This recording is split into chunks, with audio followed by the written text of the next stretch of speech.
My name is Boyd Varty. I think of myself as an artist of experience. My passion is to create transformational experiences for myself and others as a way to explore what it means to truly live. My central exploration is to live on what I would call the track of your life. To me, this is to live courageously towards the discovery of what you are called to and to what life asks of you.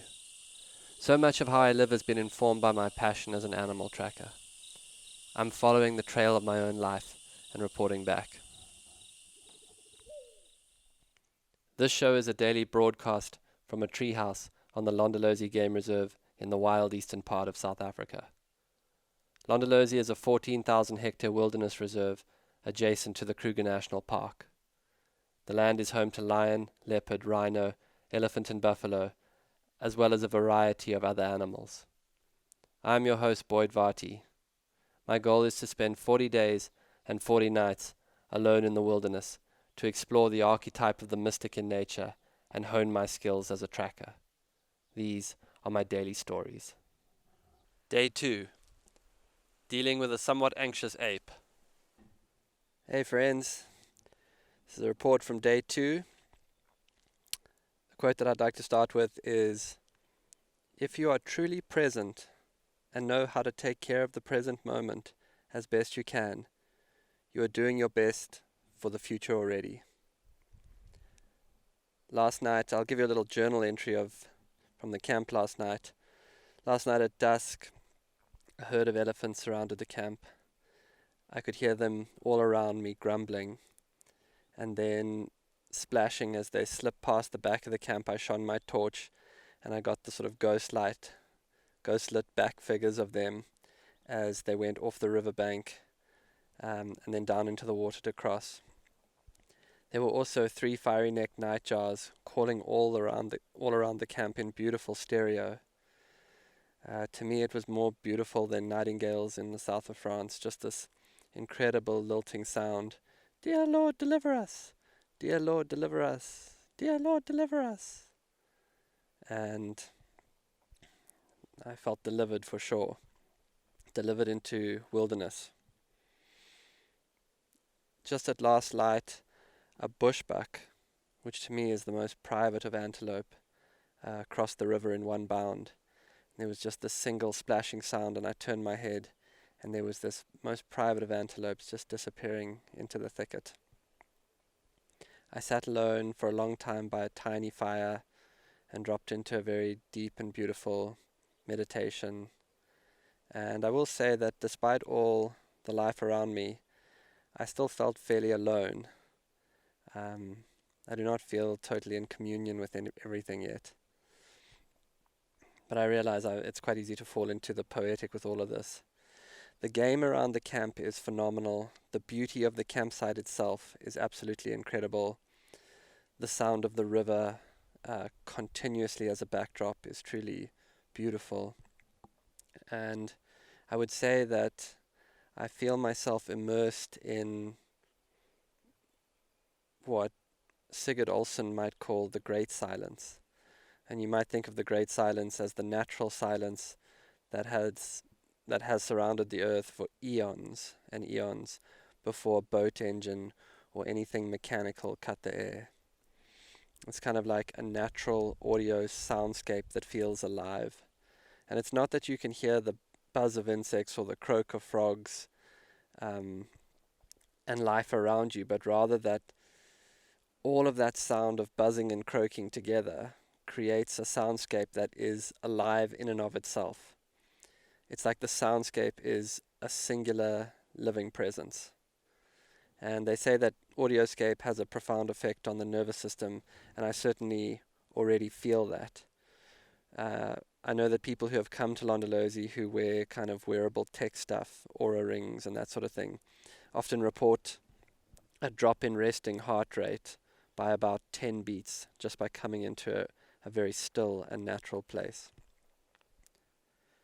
Sometime during the night, a huge wind came up, and I woke with the sound of the branches moving and the mozzie net flapping, and somehow a big brown moth had appeared quite magically inside the mozzie net.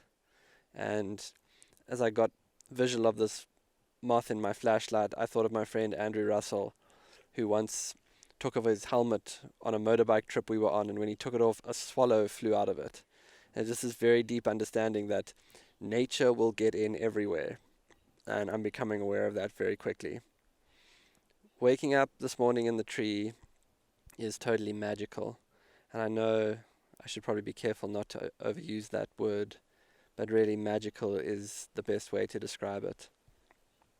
I went outside and down the steps of the tree to the base, and I started to make myself a cup of coffee that turned out to not be drinkable.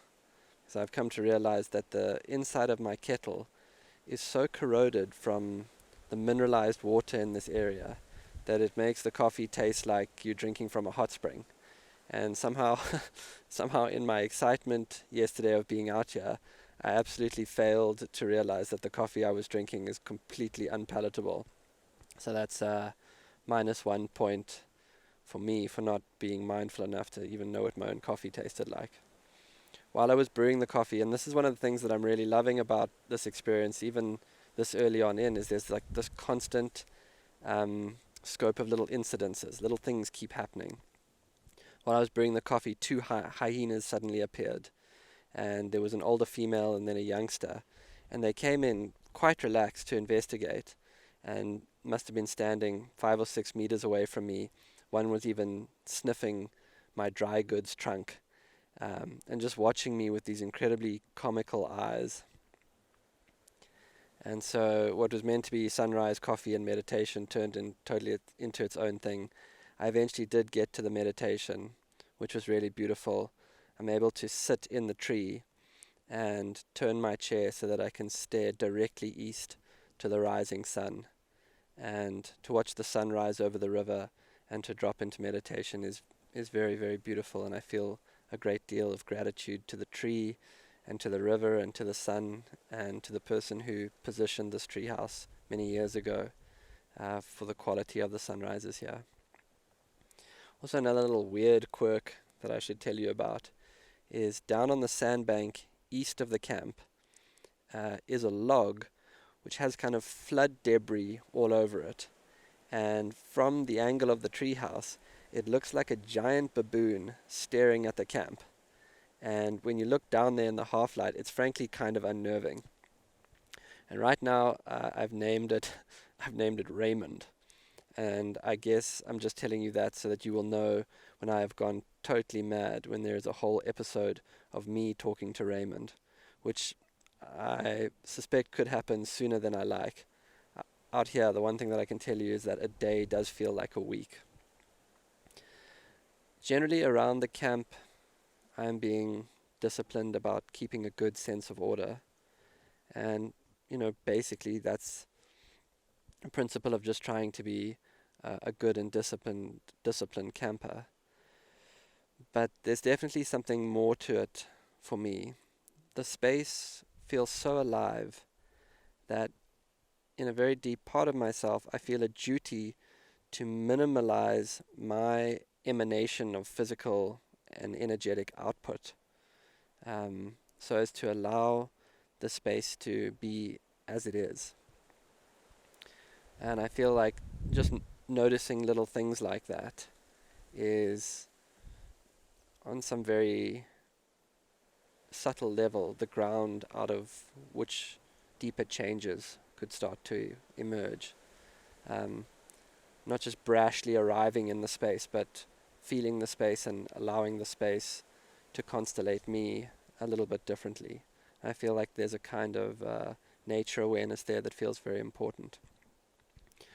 You may get a little bit of wind on the microphone because the wind is still howling, which is still strange for this time of year, but that is, the elemental quality that is being handed to me right now. This morning I went on a small expedition. I took a short walk out of the camp. I heard some wildebeest alarming, and then I saw tracks of a lioness and a cub, most likely a lioness and a cub that we know in this area called the Salala female. I followed the tracks for a little while, and then I briefly glimpsed the lioness and the cub, and they were a good distance away from me on the opposite crest of a ridge. And the reason that I saw them was a herd of impalas were alarming at them. And sort of across on the ridge line, I suddenly saw them, the impalas alarming, and then the impalas all scattered in every direction. And the lioness very quickly went into some thick cover. I also saw 3 rhinos that I hope I will go back and track this afternoon.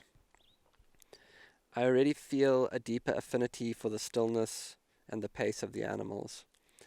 I find I don't have to work so hard to try and understand the frequency of their days. I feel myself attuning to that pretty quickly. And I will say that one of the reasons that I decided to do this at Londolozi, originally I had thought I would go up to Mana Pools in eastern Zimbabwe, but I'm realizing that Londolozi was the right choice because it is so rich with game that a short walk from the camp can be so full of encounters, and the density of animals is so high that it creates a kind of feeling of density to the day, because you could have had 12 incredible encounters with wild animals by 9 a.m. in the morning. And so I'm just really reveling in the scope of life around me. But I'm also aware that I have not yet fully dropped. And I can still subtly feel my body is revving way too high for the environment. To butcher a golf metaphor, I would still say that I have my driver out on the putting green. I can just feel like I'm still out of step with the rhythm and pace of things.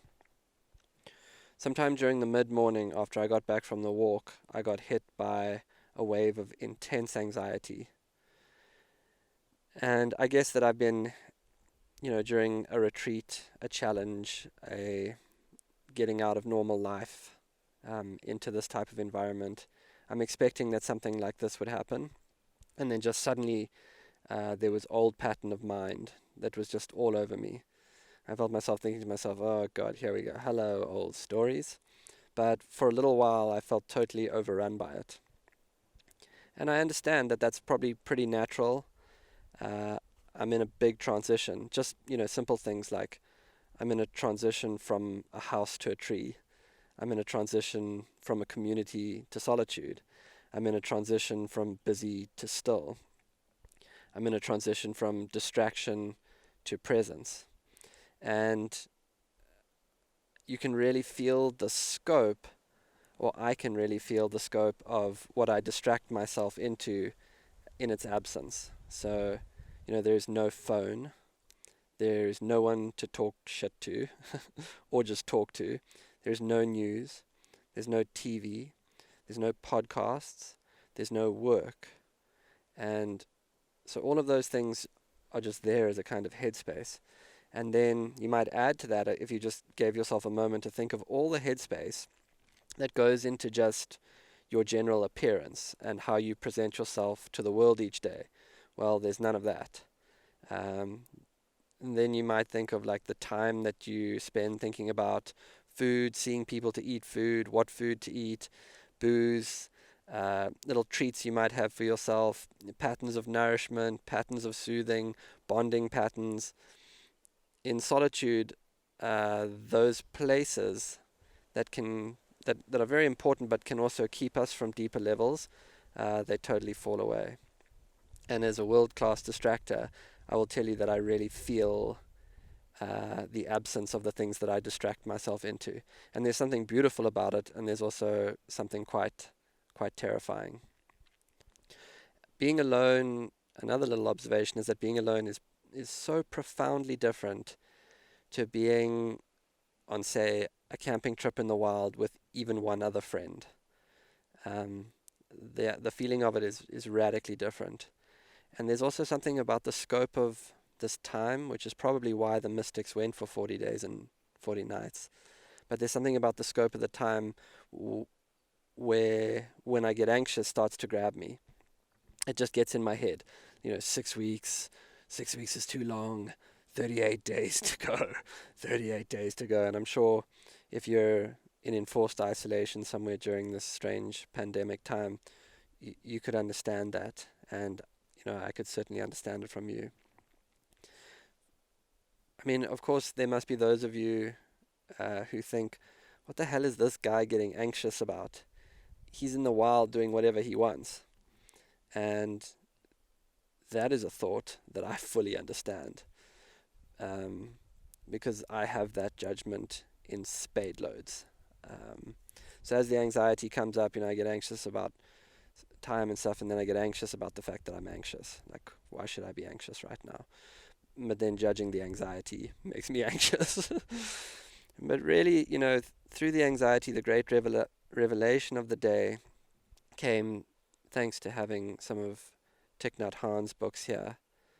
And I spent that period of time, rather than trying to get out of the anxiety with distraction. I could go tracking, I could go running, I could get exercising. I actually, in the spirit of retreat, I simply acknowledged it and I allowed it to have its life. And so I took my anxious self and I sat with the anxiety and I was kind to it. I allowed it to be there. And by doing that, it took some time, but slowly through, I guess, what you would call Buddhist loving kindness meditation, being kind to myself for being anxious, being kind to the anxiety itself, asking it where it came from, asking it, what it's trying to show me, and just noticing, I was able to release it. And through that, I realized that I keep dropping into this idea that I have about how I think this experience should go, rather than letting the experience show me what it's going to be. It's like I'm going on the experience to have the experience, and then I'm trying to control what the experience is. To my mind, it would be like wild man goes to wild and lives in rapture and revelation, where more in reality what it is man goes into wild and has encounter with totally unrelated anxiety. But I did feel through that experience, through the middle of the day, I maybe understand the Buddha beset upon by demons as he sat still in the grove. And maybe I understand a little deeper the temptation of Jesus as he was out in the desert for 40 days and 40 nights. Perhaps all of it was mind that had not been allowed to rest into itself yet. So, in light of letting the retreat show me what it's going to be, well, today it's going to be pure magic followed by a few hours of anxiety. And so I've spoken kindly to it all. I've decided, and I felt myself shift into the idea that I'm along for the ride. And I realized that anxiety it has nothing to do with this experience. It's much older anxiety brought here to the tree by my mind. And if there was an insight to the day, it was perhaps that the great courage was finding today that surrender is asking for more courage than action. The great courage I'm finding today is that surrender is asking for more courage than action, which is why I'm here to learn these things. And maybe this is the gift of all of our isolation, and for a moment we can actually be still enough to let it all arise into kindness, instead of just trying to distract ourselves from it. Maybe what we're being asked for is to just, wherever we are on this day, let it be whatever it is.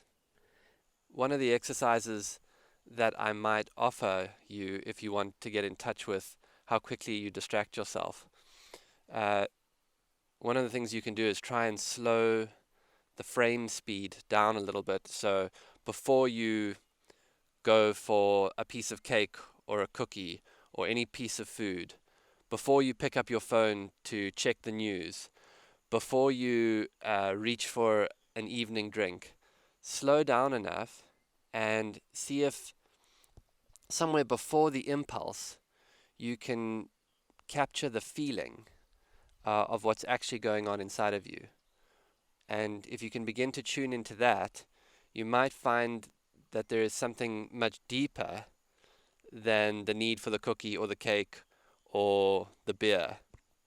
So I just invite you to slow down to the pace of the wilderness and ask yourself, what do I really need, before you go for the things that are aligned with your patterning. It's just a mindfulness practice that is being pretty much foisted upon me by the beautiful pace of this environment.